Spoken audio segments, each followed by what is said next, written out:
Big boss season Kannada ಅದ್ಧೂರಿಯಾಗಿ ಶುರುವಾಗಿದೆ. 19 ಸ್ಪರ್ಧಿಗಳು ಮನೆಯೊಳಗೆ ಹೋಗಿದ್ದಾರೆ. ನಟಿ, ಕನ್ನಡ ಪರ ಹೋರಾಟಗಾರ್ತಿ ಅಶ್ವಿನಿ ಗೌಡ ಕೂಡ ಈ ಬಾರಿ ದೊಡ್ಡಮನೆ ಆಟದಲ್ಲಿ ಭಾಗಿಯಾಗಿದ್ದಾರೆ. 100ಕ್ಕೂ ಅಧಿಕ ಸಿನಿಮಾ ಹಾಗೂ 25 ಧಾರಾವಾಹಿಗಳಲ್ಲಿ ಆಕೆ ನಟಿಸಿದ್ದಾರೆ. ರಾಜಕೀಯರ ಹಿನ್ನೆಲೆ ಇರುವ ಕುಟುಂಬದಲ್ಲಿ ಹುಟ್ಟಿ ಬೆಳೆದ ಅಶ್ವಿನಿ ಗೌಡ ಬಳಿಕ ಬಣ್ಣದ ಲೋಕದತ್ತ ಮುಖ ಮಾಡಿದವರು. ಬಳಿಕ ಕನ್ನಡ ಪರ ಹೋರಾಟಗಳಲ್ಲಿ ತೊಡಗಿಸಿಕೊಂಡಿದ್ದಾರೆ. ಶ್ರೀಮಂತ ಮನೆಯ ಕುಟುಂಬದಲ್ಲಿ ಆಕೆ ಬೆಳೆದವರು. ಈ ಹಿಂದೆ ರೂಪೇಶ್ ರಾಜಣ್ಣ ಬಿಗ್ ಬಾಸ್ ಮನೆಗೆ ಹೋಗಿದ್ದರು. ಈ ಬಾರಿ ಕಲಾವಿದೆ ಹಾಗೂ ಹೋರಾಟಗಾರ್ತಿ ವಿಭಾಗದಲ್ಲಿ ದೊಡ್ಡಮನೆ ಒಳಗೆ ಹೋಗಬಹುದು ಎನ್ನುತ್ತಿದ್ದಾರೆ. ಬಿಗ್ ಬಾಸ್ ಆಯೋಜಕರಿಂದ ನನಗೆ ಯಾವುದೇ ಕರೆ ಬಂದಿಲ್ಲ. ಒಂದು ಹೋಗುವುದಾದರೆ ಕನ್ನಡದ ಹೆಣ್ಣು ಮಗಳು ಯಾಕೆ ಹೋಗಬಾರದು ಎಂದು ಅಶ್ವಿನಿ ಸಂದರ್ಶನವೊಂದರಲ್ಲಿ ಹೇಳಿಕೊಂಡಿದ್ದರು. ಕುಟುಂಬದ ವಿಚಾರಕ್ಕೆ ಸೋಲಬಹುದು, ಬೇರೆ ಯಾವುದಕ್ಕೂ ನನ್ನನ್ನು ಸೋಲಿಸಲು ಸಾಧ್ಯವಿಲ್ಲ. ಇನ್ನುಳಿದಂತೆ ನನ್ನನ್ನು ಯಾರನ್ನನ್ನು ಒಳಗಿರುವ ಅಶ್ವಿನಿ ಗೌಡ ಯಾರು ಎಂದು ತಿಳಿದುಕೊಳ್ಳಲು ಈ ಬಾರಿ ಬಿಗ್ ಬಾಸ್ ಮನೆಗೆ ಬರ್ತಿದ್ದೀನಿ ಎಂದು ಅಶ್ವಿನಿ ಗೌಡ ತಮ್ಮ ವಿಟಿಯಲ್ಲಿ ಹೇಳಿಕೊಂಡಿದ್ದಾರೆ. ಕೆಚ್ಚದೆಯ ಹೋರಾಟಗಾರ್ತಿಯಾಗಿ ಕಿಚ್ಚಿನಿಂದ ಆಡಲು ಬಿಗ್ ಬಾಸ್ ಆಯ್ಕೆ ಮಾಡಿಕೊಂಡಿದ್ದೀನಿ ಎಂದು ಸುದೀಪ್ ಮುಂದೆ ವೇದಿಕೆಯಲ್ಲಿ ಹೇಳಿಕೊಂಡಿದ್ದಾರೆ. ಇತ್ತೀಚೆಗೆ ಡಿಜಿಟಲ್ ಮಾಧ್ಯಮ ಯೂಟ್ಯೂಬ್ ಚಾನೆಲ್ ಸಂದರ್ಶನದಲ್ಲಿ ಬಿಗ್ ಬಾಸ್ ಅಶ್ವಿನಿ ಗೌಡ ತಮ್ಮ ವೈಯಕ್ತಿಕ ಹಾಗೂ ಸಿನಿಮಾ ಹೋರಾಟ ಎಲ್ಲದರ ಬಗ್ಗೆ ಮಾತನಾಡಿದರು.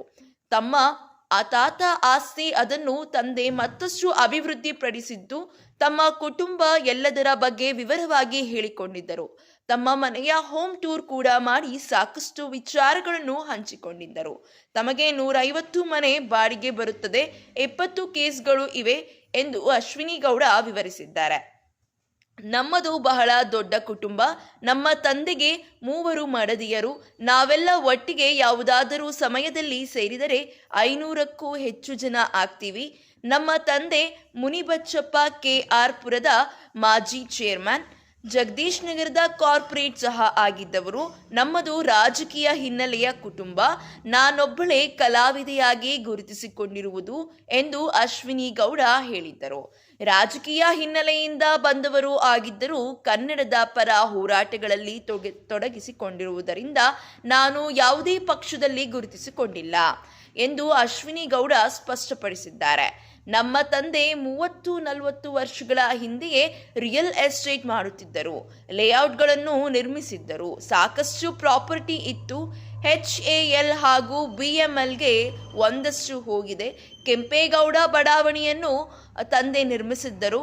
ಮುನಿಬಚ್ಚಪ್ಪ ಕಾಲೋನಿ ಎಂದೇ ನಮ್ಮ ಏರಿಯಾ ಹೆಸರು ಎಂದು ಅಶ್ವಿನಿ ಗೌಡ ಮಾಹಿತಿ ನೀಡಿದ್ದರು. ಸುಮಾರು 100ರಿಂದ 150ಕ್ಕೂ ಚಿಕ್ಕ ಮನೆಗಳನ್ನು ಬಾಡಿಗೆಗೆ ಕೊಟ್ಟಿದ್ದೀವಿ. ಪ್ರಾಪರ್ಟಿ ಇದ್ದಾಗ ಅದಕ್ಕೆ ತಕ್ಕಂತೆ ಕೇಸ್ಗಳು ಇರುತ್ತವೆ. ಒಂದಷ್ಟು ಸಮಸ್ಯೆಗಳಿವೆ, ಅದನ್ನೆಲ್ಲ ಬಗೆಹರಿಸಿಕೊಳ್ಳಬೇಕು. ಅಪ್ಪ ಇದ್ದಾಗಲೇ ಒಂದಷ್ಟು ಜವಾಬ್ದಾರಿ ವಹಿಸಿದ್ದರು. ತಮ್ಮ ಚಿಕ್ಕವನು, ಹಾಗಾಗಿ ಹೆಚ್ಚು ಜವಾಬ್ದಾರಿಯನ್ನು ಅವನಿಗೆ ವಹಿಸಲಿಲ್ಲ. ಹೋರಾಟದ ಕೇಸ್, ಪ್ರಾಪರ್ಟಿ ಕೇಸ್ ಸೇರಿ 22ರಿಂದ 23 ಕೇಸ್ಗಳು ಇವೆ. ತಿಂಗಳ ಬಹುತೇಕ ಸಮಯದಲ್ಲಿ ಅದಕ್ಕೆ ವಹಿಸಬೇಕು. 3 ಎಕರೆ ಜಾಗವಿದೆ. ಇಲ್ಲೇ ತಮ್ಮ ತಂದೆಯವರ ದೇವಸ್ಥಾನದ ಕಟ್ಟಿಸಿದ್ದೇವೆ ಎಂದು ಅಶ್ವಿನಿ ಗೌಡ ಮಾಹಿತಿಯನ್ನು ನೀಡಿದ್ದರು. ಇದೇ ರೀತಿಯ ಸಿನಿ ಅಪ್ಡೇಟ್ಸ್ಗಳಿಗಾಗಿ ಹಾಗೂ ಬಿಗ್ ಬಾಸ್ ಅಪ್ಡೇಟ್ಸ್ಗಳಿಗಾಗಿ ಈ ಕೂಡಲೇ ನಮ್ಮ ಚಾನಲನ್ನು ಸಬ್ಸ್ಕ್ರೈಬ್ ಮಾಡಿ, ಹಾಗೆ ಪಕ್ಕದಲ್ಲಿ ಕಾಣುವಂತಹ ಬೆಲ್ ಐಕಾನ್ನ ಕ್ಲಿಕ್ ಮಾಡಿ.